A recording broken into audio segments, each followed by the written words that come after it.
Hello, and welcome to the very first episode of Not Quite Nerds. I'm Matt. I'm Luch. I'm Mallory. There you go. This is a podcast that has been 17 years in the making. That's how long we've known each other. It's over half of Mallory's life. That's how young she is, and nowhere near half of mine, which is how old I am. But this friendship started for us a beloved summer camp in New York. And I and Luch, myself and Luch, were walking to a comic book store because Luch was currently banned from driving at that point 17 years ago. And Mallory swept us up off the side of the road like some weird stalker and drove us to this comic book store. And here we are 17 years later, still nerds, multiple Comic Cons under our belt, periods of living with each other, and in totally different phases of our life now. I'm married, dad of 3. Mallory's got a cat that is pretty much married life for her. And there's a series of pets. I do. Two dogs, a 50-pound lab husky mix, and a 10-pound Chihuahua dachshund. And they're awesome. And my wife, she's great too. Yep. And that's what sort of brought us back together for this podcast a little bit, was this idea of that. There's lots of podcasts out there with really famous people talking about their experiences and what they think about the industry, but there's not a lot out there from sort of let's not lie, approaching middle-aged people who were once nerds. You used to collect comic books. Talk for yourself. Approaching. I mean, Mallory, you're getting there real fast. But the difference is now we have you two have real money because you don't have kids, which you can spend on things, and I just get to drag my kids into these nerddoms. Slowly trying to raise 3 children the right way, introduce them to good 80s and 90s movies. This week we've watched Dunstan Checks In, Short Circuit. Great film, even better film. Yeah, Short Circuit twice. I did try to get him onto Mr. Bean this evening. That didn't go down quite so well. I did realize about 10 minutes in when I was explaining all the jokes, I was like, it's still going over their head. It's a tough one, I think, because they're not quite old enough yet to understand the brilliance of this. Oh, yeah, they sat and watched the animated series earlier, and they sat quietly and watched it, which is a huge achievement in itself. But I have also introduced them to the MCU. They've made their way through the MCU. I did cherry pick a few of them. I mean, 4-2 we skipped over. I'd say, I haven't got to that one yet. Well, I've seen it, but not on the list yet. There we go. And what we're going to do, as Mallory's just alluded to there, Mallory is currently rewatching all 21. Now with that, Fantastic Four of the MCU products, as she makes her way back through them. In preparation for Doctor Doom. Yeah, in preparation for Doctor Doom. And that's going to be something that we feature each and every week. We're going to come back to. Mallory's going to update us on exactly how many she's watched. I'm pretty sure that will vary depending on love life, workload. More likely workload. And also how fun her cat's being that day. And how fun the cat's being then. And on cue. On cue. Sorry, what is the cat's name? This is Fester. As in Fester Adams. Of course. Also a comic. Yep. Also a comic, and played by, I believe, Christopher Lloyd. Yeah. Eventually. Initially. Not initially, but in the remakes from the 90s. Played by Christopher Lloyd. Made famous by, of course, Dr. Emmett Brown. Of course. Back to the Future. That's what it's all about, baby. This is what we're going to be doing every week. We're going to get together, we're going to have a catch-up, we're going to nerd out, and we're going to talk about what's happening in the world of nerddom. Let's roll with it. So, Luch, give us your tell us about you. Why should you be on this podcast, Luch? I grew up as a kid in New York, trying to be an athlete while playing baseball, football, things like that, and having to some degree hide my love of superheroes, comic books, fantasy writing. I'm obsessed with dragons and things like that. And it wasn't until I met this young man right here that I really started to embrace kind of that side of like my personality, like my desires, like that I could, because when I was growing up or when we were growing up, being a nerd wasn't necessarily the coolest thing. Comic books wasn't necessarily the best thing. There were some superhero movies, obviously with the Tobey Maguire Spider-Mans, the Fantastic Fours from back in the day, but it hadn't really caught on. Of course, you have, the Batman movies from, with the how many Batman do we have now? But it started to become cool, I think, or started to become more accepted, I think, as I was leaving high school. And then met Max at summer camp, as we mentioned, and kind of just was like, you know what? This is something that I really love, and I love talking about it and going and immersing myself into these worlds, whether it's in a comic book, in a movie, reading various fantasy and science fiction novels from a lot. There's such phenomenal authors out there that people haven't necessarily heard of. And there's just a lot out there, and I think why I wanted to do this podcast was to kind of shed some light on some of these things, and also, of course, hang out and catch up with some of my dearest friends, and just say, you know what, it's okay. Whatever you want to be a nerd about, whether it's comic book, whether it's dragons, whether it's Lego, which is my other love, you can see behind me of my various Lego sets, then it's out there and it's totally cool. And just, enjoy your passion. Well said. Articulate. I'm Luch. I know some things now. You do know some things. You do. How about you, Mallory? So I think not that I grew up watching a lot of this stuff, but I was watching Batman. I remember one of my favorite toys growing up was this Bruce Wayne's and Batmobile. Ow. Getting attacked over here. It's toy. Batman with cat in a room. Hey now. I mean, grown cat. Sorry. Catwoman was in it. He Halle Berry. it was this cool toy that he went from Bruce Wayne to Batman, and his car went from like some Corvette to the Batmobile. It was one of my favorite toys growing up. So these are things like I was watching the movies, watching the Tobey Maguire movies, the original X-Men, all these movies, and not really realizing that they were nerdy. I just remember liking them. Like I used to watch the old Batman movies. Probably shouldn't have been, but I did.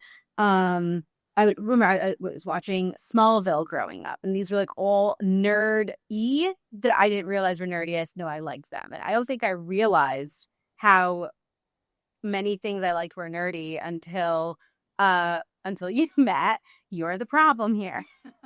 That seems to be the dirt of the sensei said. The problem denominator. I mean, like even like when we also all bonded over Kevin Smith, and I just remember liking Kevin Smith movies and not realizing that like not everybody knew Kevin Smith, or I know they're wrong and they should.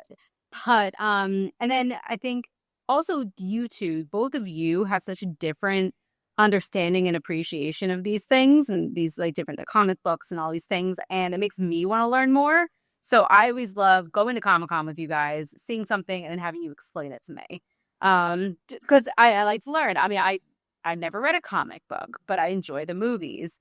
And so, I don't know. But doing this would help to broaden my understanding, my horizons, then also explain why I'm right about all my opinions. All the time. Debatable. Yeah. I never heard of opinion. Opinions like ourselves. Everybody's got one. Oh, goody. It's that kind of podcast. Fantastic. Boy, that kind of podcast. Right, we can do that. It was never going to be safe.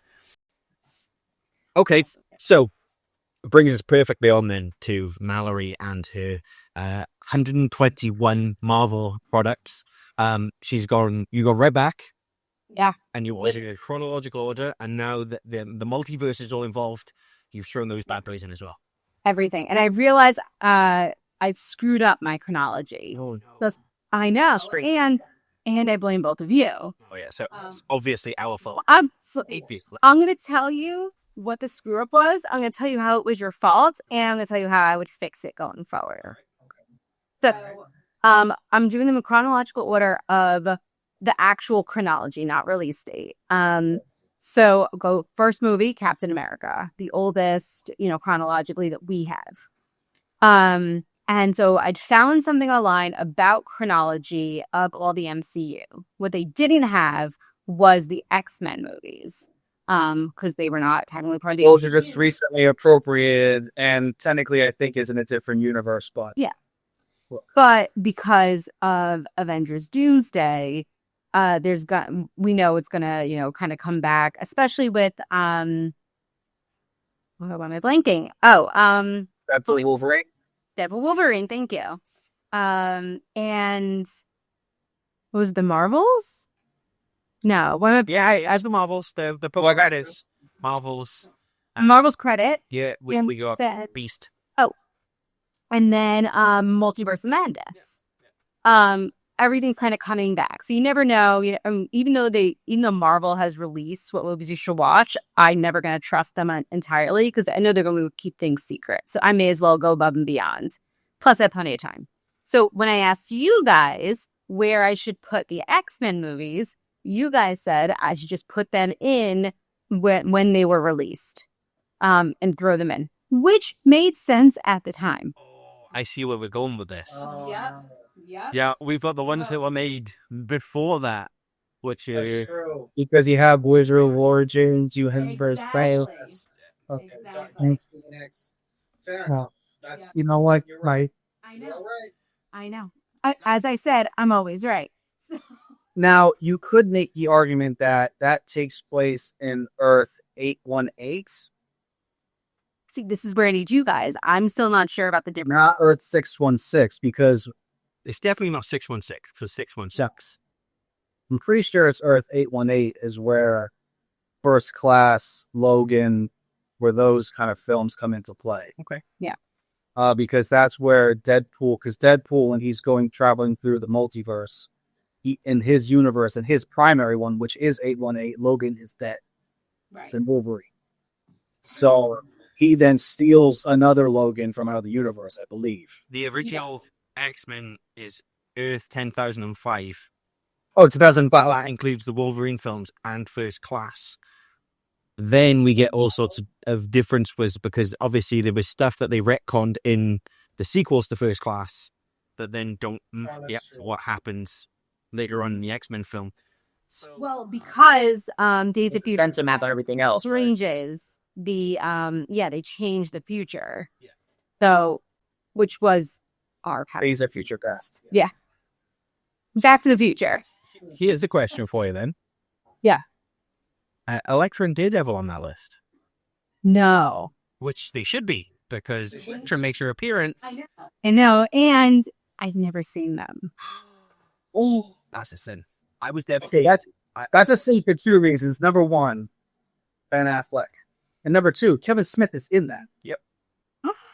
See, I didn't know that. Yeah. Okay, they brought on the list. Okay, so now we're moving the list from 121 to 123. This is why I can't date. I mean, I'm pretty sure there's a lot of people out there that would actually, like, if you put this on a Tinder profile or some sort of swipe right profile, currently rewatching the Marvel films or Marvel MCU universe and others, I'm pretty sure it would immediately bump you up a few lists there. I mean, there's guys out there right now that would be like, this is my dream woman. She's currently sitting down and watching 120 Marvel. 23. That's true. All right, where am I putting them in? Chronologically. They have to do a little bit of digging because I'm not sure where the Daredevil and Electric fit in. Chronologically, you can put these ones in chronologically when they were released. Okay, so you've got to fit them in there. Because they are one-offs. And while Daredevil and Elektra, they are connected, but they are one-offs in all the universes, because you don't see any other heroes in either one of those two movies. No, Except for Kingpin. No, don't spoil it. No spoilers. yeah. No. In this, okay, the only thing I'll say, Vincent D'Onofrio, phenomenal. Oh, God. The Kingpin in a Daredevil movie. Oh, it's different. It's not Vincent. It's not Vincent D'Onofrio, but you will be, I think, pleasantly surprised. Okay. All right, so I'm going to add them in, Okay. but I'm just going to say, so I said I was going to tell you guys where I would actually put them.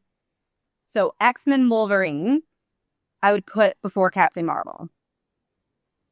Yeah, it would Captain be. Marvel takes place in the 90s. And well, although X-Men Wolverine technically starts in the early It starts in like the 1700s, but yeah. Yeah. And then they go through the Civil War, World War I, World War II, Vietnam War. But then like the bulk of the movie is The bulk of the 80s is the 70s, yeah. So that would be before, that would be after Agent Carter, but before Captain Marvel. I mean, you could play the machete order with Star Wars with this as well. Where when you get introduced to the X-Men, then you could spin off into the other films. Like a little tree almost, like the X side. The argument is the machete order to watch Star Wars. It is to watch 4, 5, reveal, stop, go back, watch the original trilogy, bring you back up to speed, go from there. So, I mean, the argument could be that as soon as the X-Men universe gets introduced, then you could go back and reflect back on those X-Men films. Yeah. Whatever he reflected. I want to be chronological. It's fun. And then X-Men First Class. Okay. And then Captain Marvel. Got it. I like it. So where are you? That's it. All right, so I am up to number. I pull up my notes. We'll need this list. I'll put it. Oh. I'll put it on there, so it'll be a accompanying piece that we can put up as an anime. Once I update it to include Elektra and Daredevil, I'll update it. Just for the record, I do have the Daredevil TV shows, which you guys know I've never seen. Yep. Which Also seems insane. That seems even more insane, seeing as we were at Comic-Con the year that they were coming out, and it was everywhere. I know. So this year at Comic-Con, there's a photo op to Daredevil, to Charlie Charlie Cox, yeah. Thank you, Charlie Cox and She-Hulk photo op. And I was like, should I get it? And just me and 2 other lawyers? Oh, I like it. I mean, that would be hilarious. That would be great. I mean, you could take your bar with you, right? This certificate. Yeah. Off my wall. Yeah. I'm a real lawyer. All right, so I'm up to number 19, which is The Amazing Spider-Man. Just for the record, that is the Andrew Garfield. Andrew Garfield, the first one? The first one. Very good. And we've got the Venoms in this universe. Forgotten Venom, and I love I love Tom Hardy. The Venom starred in it, and then if you're adding Venom, you've got to. You gotta add more. Yes. Yeah. You got to throw in. Adam West. I don't want to watch Morbius again. It was, I mean, in comparison to his music videos, it's pretty standard. I mean, it takes a lot for me. It's just a bit longer than his normal music videos. But it takes a lot for me not to want to watch Matt Smith. I know. I mean, I've still not seen Madden Web. I've listened to one. But then Dakota came out the other day, didn't she? She was talking about it. She's promoting something else now. And she was like, yeah, I was really disappointed with that. She was like, they approached me with this project. They had this idea for this project. They sold me on this idea. It was brilliant. We shot that project. And then they made that. I mean, like, fair to her to be able to go. I mean, listen, at that point, she pretty much did, just by saying that, though, ruined any chance of probably working with Disney. And I mean, that was a Sony product, so she's probably just boosted her chances working with Disney. That is fair. But There's only so many actors they can go through. We're getting RDJ back. They're running short of actors. there's an interesting rumor about RDJ as Tony Stark. Please share. Okay. So the theory is that Tony Stark, as we know him, as Robert Downey Jr., is not Tony Stark. That Tony Stark's parents either lost their child or put him away somewhere to not be infected by the world, and adopted a little boy who is from an adoption agency from Europe, who happens to be Victor Von Doom.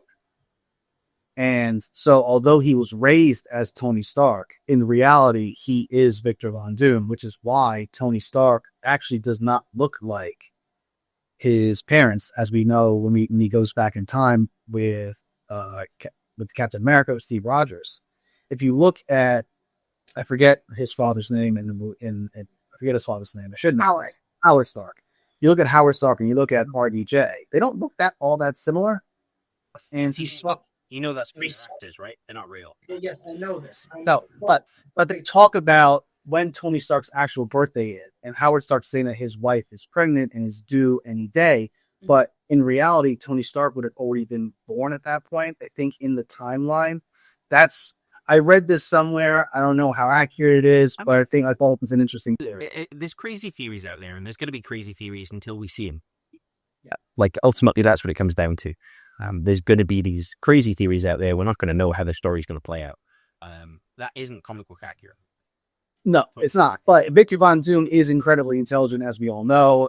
Moneyed individual, so does mean lots of. It could fit. It could. And there was Victor Von Doom was Iron Man at one point. Yes, he took on the mantle of Iron Man at one point. So there is that element of things, but never has Tony Stark been the Doctor Doom. But hey, it's the multiverse. I'm excited. So wait, I have a question then. In that theory or that rumor or whatever, who died? Was that Tony Stark? No, because that's Victor Von Doom. In that theory, it's Victor Von Doom. That Victor Von Doom never became Victor Von Doom because in Earth 616, Von Doom's parents died. So it didn't raise him as Victor, and he was just adopted by the Stark family. He was raised as Tony Stark. So he thinks he's Tony Stark. In Earth, if this theory is at all accurate, which, as Max said, we'll never know until the movie comes out. But that's why the variants of Victor Von Doom look the same as Earth's Tony Stark, because they are actually one and the same. It's interesting because I think it was Mark Miller did Red Sun Superman, and the whole idea was that's my favorite Superman. Yeah, and what happens if Superman ended up 15 minutes delayed coming through space, and so ended up in Russia instead of the USA. And it's this whole idea that basically he's grown up there. And the argument could be what happens if Tony Stark was born in Latveria. Yeah. What happens if he's born in that different environment where he views the West as a negative thing, views American, the Avengers as a negative thing, still intelligent, still the same person, but has all these different thoughts. Obviously, the Red Sun has a very different twist on it. Yeah. But the idea could totally be there then that what we're going to see in Doomsday is going to be this. Or, ultimately, so what? They recast. He's playing somebody else. He's an actor. That's his job. I mean, he once played a black-faced actor in a fantastic comedy. Which could never be done today. MCU has recast the same actors in two different parts. Gemma Chan she's in the Eternals, and she was in Captain Marvel. Mm-hmm. And Nathan Fillion has had 4 or 5 different works. Granted, for the film. For full. Throughout the MCU. As has Peter Dinklage as well. But granted, his other role was in the X-Men Days of Future Past, or one of those. So, coming back to the question, Mallory, you're up to 19. I'm up to number 9. Managed to add about 7 more to your list, so we're now at 150. Thanks, guys. What I will say to you is if you can track it down, watch the director's cut of Daredevil. Okay. Yes. So that one I might have it. Okay. I will look and I will let you know, Mal. So if I do, I tried to dig up mine the other day and I couldn't find the director's cut. It might just be buried. I'm pretty sure I do have it in my disc, in my CD booklet. Coolio's in it. That's the difference. Yep. Coolio's in it. And that makes all the difference. It makes a difference. It's about 16 minutes longer, and they add a storyline in it. But it's a storyline that makes Matt Murdock, the lawyer, part of the story rather than just Daredevil. Gotcha. That is true. Changes the whole More lawyers. We need more lawyers in the MCQ. So then if you're at 19, what was the one that you just finished? So I just finished Agents of S.H.I.E.L.D. episodes 1 through 7 of the first season, which I hadn't seen since it came out. Now, did you watch all of Agents of S.H.I.E.L.D.? Yeah. When it was on air, I did. Yeah. So I have not watched anything so far that I haven't already seen. It's just been a while since I've seen these. Okay. Yeah. I was going to say, do not add more to your list or anything. What happened with what were they called? Oh my god, it's just totally escaped me. The guys that live on the moon, Black Bolt. They made a film. They made an IMAX series that had like. Oh, are you talking about Are you talking? Oh my god, I think in the Inhumans. Yes, my mind kept going Eternals, but with I was like, no, it's not that. No, it's Played Ramsey Bolton. Yes, he is. And that, yes, yeah. All right, it is. First of all, whatever his name is, Matt, you probably can pronounce it better than we can because it's a Welsh name. He's fantastic. He can do no wrong. I mean, Misfits. he's amazing. He's pretty neat in everything he's in. Yeah, but I love him. Except for Misfits. Well, season 2 he gets a little weird, but season 1. But he's one of those actors that he's just so good that like you viscerally hate the character. Which I don't know, to me that's just a sign of a really good actor. Yeah. But The Inhumans is number 64. So you are not adding to my list. It's on there. That's okay. I would wait to like watch that like really late at night so you just fall asleep while watching it. They can't be hits. They can't all be hits. I enjoyed it. I enjoyed it, actually. I remember really enjoying it. There were aspects of it that I thought were a lot of fun, but I much preferred the Inhumans portrayal in Agents of S.H.I.E.L.D. But what's interesting, of course, is the only reason we got the Inhumans was because they didn't have the rights to the X-Men. And then as they were building up to release the Eternals, they announced they had the rights back to the X. But they'd already shot, produced, edited the Eternals, and it was still a steam pile of crap. So that might actually answer a question I had. Because, yeah, I'm rewatching everything. I'm just finished Agents of S.H.I.E.L.D. And the last few episodes, they were talking about there are certain people that S.H.I.E.L.D. is watching. People with special powers. And, one of them could hold fire in his hand. I think I remember, I might be wrong, and this hasn't happened yet, but I remember somebody kind of turns into a porcupine-looking person. And at no point do they call them mutants. And in my mind, I'm like, but aren't they still mutants? They're not just people with special powers. So they're not. Okay, what's the difference? They're not. The reason why they're not. So mutants are humans that have a mutant gene within their system, right? And they're mutants from day one. Whereas most, Max, correct me if I'm incorrect, but the Inhumans have DNA in them that's from the alien race, the Kree. Okay. And that's only activated when they are exposed to, I believe it's called Terrigen. Sounding familiar. Yeah, so there are Terrigen crystals that when a regular person, just a regular human, touches it, they turn to stone, and they die. But when an Inhuman with their Inhuman DNA touches it, they also turn to stone, kind of like a cocoon, though. And then a few minutes later, they are reborn as their true self. But essentially, they have alien DNA. Okay, that makes sense. And there was a whole series in the comic books where, effectively the Inhumans weaponized it, or members of the Inhumans weaponized it, turned it into a mist, and the mist went around the world, and it turned a load of people who were dormant Inhumans into full Inhumans because they came in touch. And that does kind of happen in Agents of S.H.I.E.L.D., except for it's not a mist. It gets dropped into the ocean. The fish eat it. The fish get turned into omega-3 pills. People take the omega-3 pills and either die or become a human. Oh, no, they don't die. Just it's diluted enough that regular humans don't die, but Inhumans have enough of it in them that makes them have the change. Well, let's see when I get there, because I have 2 more sections of season 1 of Agents of S.H.I.E.L.D. And I think there's like 6 seasons. There are 7 seasons of Agents of S.H.I.E.L.D., but they only follow the MCU, I believe, until season 3. Then it goes off on its own tangent. Right. Because the MCU was not acknowledging anything in Agents of S.H.I.E.L.D. And then they were just like, you know what? If you're not going to acknowledge us, we're not going to acknowledge you. And went off on their own thing. So I think a point where we'll find out that they're in a different universe. They're going to be in universe whatever. It doesn't have to. Agents of S.H.I.E.L.D.? Yeah. Well, no, because I don't think so, Coulson. because Coulson is part of Earth 616. Yeah, but Coulson also dies in 616. No, but Screen. And then we don't know that he was ever reborn. He's just been to Tahiti. he's went to Tahiti. It's a beautiful place. So could he, Magical place. Do you know what I mean? He could have missed the Battle of New York because he was in Tahiti. No, he has a scar, because He's not- they've had this whole thing. Remember, every decision that is made creates a branched off universe.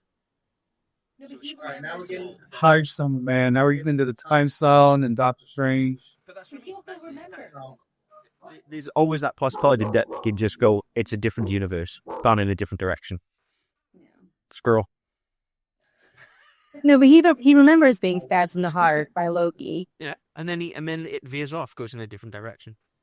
So, I'll let you know as I continue. I mean, there was always the argument, wasn't it, that Kevin Feige, when he was in charge of Marvel movies, they had the Marvel TV shows, they were very different entities, and they were going in different directions, and Feige was very protective about his universe. Now we've reached the point where he was probably right to be protective about that universe, because Disney just absolutely drilled it into the ground. Yeah. And plus James gone away. I mean, I'm not necessarily swath that. I think he was walking away on his own. I think Guardians 2 was a step down, and Guardians 3 for me was a step down again. yeah. I just have like such a love for Guardians 1. Yeah, oh yeah. What? I would say it's top 5 Marvel product out there with everything that we've had. I still think Guardians 1 is a top 5 product. I wouldn't know, maybe not top 3, but I think it's top 5. You got characters that make absolutely no sense, but yet they make so much sense when they're together. It's okay. I enjoy it. It's a good film. Yeah. Know what I learned as I'm rewatching? Do you know who wrote the screenplay for Iron Man 2? Jon Favreau. No. No? Who was it? He wrote the first one. Yeah. Justin Theroux. Okay. It's what's interesting about that is if you go back and watch Robert Downey Jr.'s interviews, he'll tell you there wasn't a script. He'll tell you they were showing up on set each day, and Jon Favreau was like, Just handing them pages. It's like, this is what we're gonna do. He's like, loads of this was improv. He was like, Jon Favreau would show up and he'd be like, this is what we're trying to get out of this scene. Go. For Iron Man 2? Yeah. I know, it doesn't surprise. I think it was. I would have been more. I think it was like first screenplay. Okay. Interesting. I would have thought more of that about Iron Man 3. I feel like that Not was there yet. okay. But we're getting. You're on 19. We're on 19. What about Ironheart? Oh, I think that's on it. Oh God, I think it's on it. What about Eyes of Wakanda? Have you added that? I know. There's no We're definitely over 130 projects. Because I mean, you've missed points, because Eyes of Wakanda, some of that set thousands of years ago. Okay, well, I'm not putting that. The only cartoon movies that are on here, or cartoon shows, or anything, is What If. Eyes of Wakanda should definitely be included. What if though? Definitely should. Ironheart's 110. Okay. No, it's fine. Eyes of Wakanda can be 139. That's fine. I do have the Guardians of the Galaxy holiday special. That's important. Oh boy. That's important. Get ready for Kevin Bacon. Yep. All about Kevin. Oh, he was in X-Men. He was. You're right. Yeah. First class. And he was in Odyssey. Interesting. Where are they going to tie that one in? I was having a conversation with somebody recently. I was in a group chat, and somebody said, "So what Earth do we live on? Do we live on 615 without any superheroes?" I was like, "Whoa." I don't know. We've all been to New Asgard. We've been to New Asgard. You're right. I've been to New Asgard. I have a picture from there. I also have a picture from there. Just the other day. Okay, moving on before we get drawn into this. I was going to talk to you about Fantastic Four and Superman and superhero fatigue, but I feel like we've already fatigued the audience with superheroes, so we're going to move straight past that point. Doctor Who. So we were in the group chat earlier. We were having a little chat about this, and hopefully you've avoided it. I've avoided it. I was working up until reviewing this. It's nothing big story-wise, but there's a big conversation about distribution. BBC came out this week and said they were asked about it, one of the key creatives at the BBC, and he said they've been working really closely with Disney and they've had some great projects with Disney in the past. And the tea leaves are saying that it's all fallen off HBO. The contract's ended for HBO. The BBC. I do not see. I was looking at HBO yesterday. I did not. I'm used to seeing Doctor Who. It is not there yesterday. At least this is all US based as well for you guys, because in the UK it's all of the beep. It's the joy of having the BBC. It's available, and it's one of the rare things that the BBC never seems to take off iPlayer. It's just always there because they know people watch it. But Disney have the rights to the last Christmas special and the last 2 seasons in the US. Is that correct? The 3 specials, those are 3 special episodes, the Christmas special and the last 2 seasons. Yeah. So they think there's currently contract negotiations taking place and that they'll be dual producing from this point forward, which would allow reach the end Disney. So you won't know this, but there's a fantastic kids show called Bluey, which is an Australian TV show.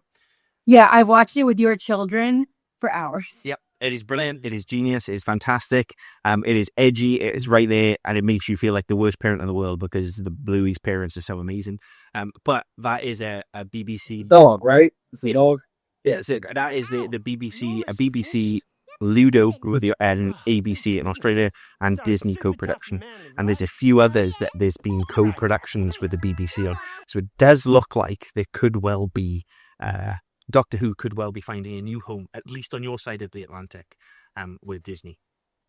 Which I think is great because the last 2 seasons, the specials, the Christmas episode, I believe, and tell me if I'm wrong, they got a lot of money from Disney, and the production value really showed that. I mean, I've also, before I started rewatching all the Marvels, I was rewatching or watching for the first time, trying to get through original Doctor Who, like 1963.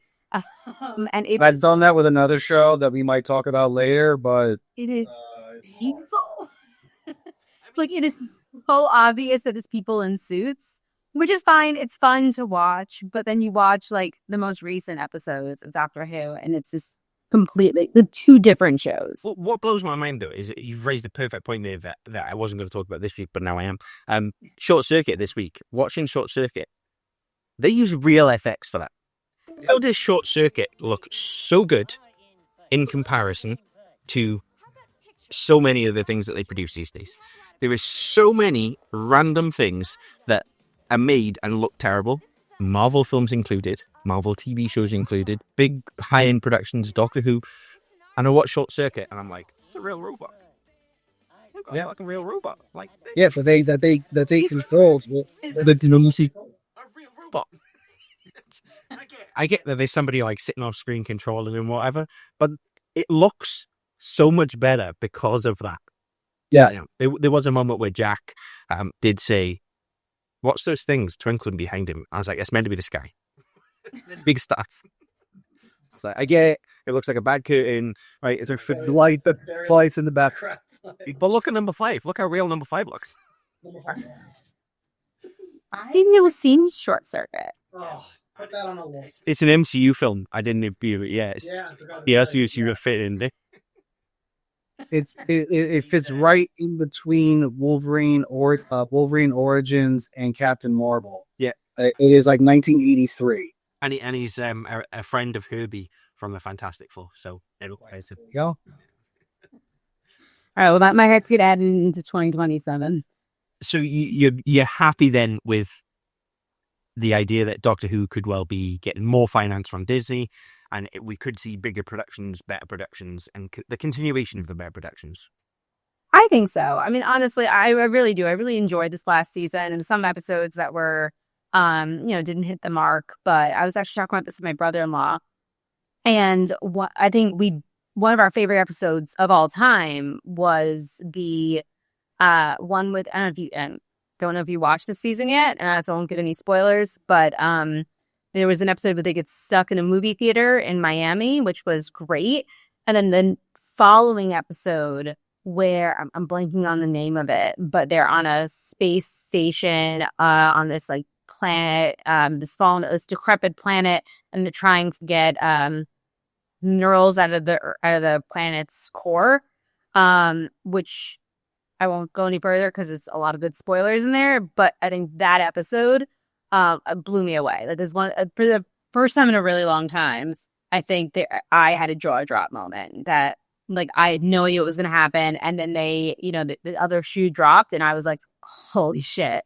Which hasn't happened in a while, and I enjoyed it. And I thought they had good guest stars. Production value was great, but also like bring back the shooty.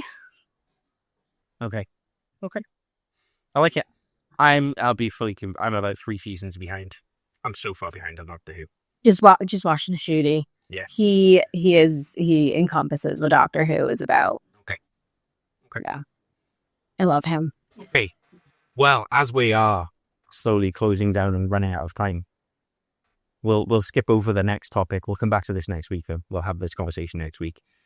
One of the things we're going to do every week is or at least we'll try every week, is have one of us pitch the other two, and you, on something that we should be watching, and we're probably not watching. So Luch is going to start us off. Right. So my first pitch, I feel a great honor for being the first pitch. I mean, you say well, right? Me and Murray would really, really like our bar to be down here. So next week we can just slowly build over it. And it's because you know stuff, Luch. You do know stuff. So my pitch is Star Trek Discovery. So as we all know, Star Trek has been a thing since the 60s, with William Shatner, Leonard Nimoy, the original series, getting picked up again with The Next Generation, with Patrick Stewart as Jean-Luc Picard, Jonathan Frakes as William Riker as his number one. And Discovery is one of the more recent iterations of Star Trek that's come out since it launched fully on Paramount Plus. It was on CBS. It was a fully Paramount Plus show. It ran for 5 seasons, and it all takes over the story of Captain Michael Burnham, who was played by, I'm going to mispronounce her last name, Sonequa Martin Green, who also used to be on Walking Dead way back when. And it's about her and her journey along with the rest of her crew, originally on the USS Shenzhou, and then she later joins the crew of the Discovery, and her journey through her career, her life with her crew. And the reason why I say that is because I am currently rewatching the first 2 seasons of Star Trek Strange New Worlds, which gets its kickoff during the 2nd season of Discovery, where you meet Captain Christopher Pike, who is played by Anson Mount, who you would know from the Chris Pine movies as the person who recruits Jim Kirk from a bar in Iowa and says, "You should join Starfleet. Your dad was, captain of a starship for 10 minutes in the Kelvin timeline," which has nothing to do with any of this. It's a completely separate thing. But I do think that watching the first 2 seasons of Star Trek Discovery to then lead you into Strange New Worlds, which I think overall, although it's in the middle of season 3 right now, is I'm not going to say a better show, but it's more true to the Star Trek, which I think is why Star Trek purists are enjoying, I think, Strange New Worlds slightly more than they enjoy Discovery. But just to bring it to your point before, Maui, about watching old stuff, like I got into Star Trek watching the Chris Pine movies that came out. With Zach Quinto, with Spock, and he's great. So is Chris Pine, how charismatic he was. But this new iteration of Star Trek is, I think, a lot more obtainable to the kind of the fan who doesn't really know much about it. If you know the basics, you know your Kirk, you know your Jean-Luc Picard, you know your Spock. Everyone knows Leonard Nimoy and all that. You don't need to have that much of a background to jump into this and just enjoy. They're both really fun shows. The camaraderie, some great actors in it. Dub Jones, who I believe played the fish guy in Hellboy. He did. He plays Also, he's in Hocus Pocus. Also in Hocus Pocus. He plays Lieutenant Commander. He needs to be added to your list. Yeah. He plays Lieutenant Commander Saru in Discovery, and he starts off like, I don't know if I like this guy. And then by the end of the show, you're like, Saru's my favorite character, or at least he was for me. But I would highly recommend at least the first 2 seasons of Star Trek Discovery. It does have legs. The first season, you're learning about Michael and her connection to the greater Star Trek universe, which is what some people had a problem with, kind of retconning some things. I'll let you discover that on your own, to then allow you to jump into Strange New Worlds.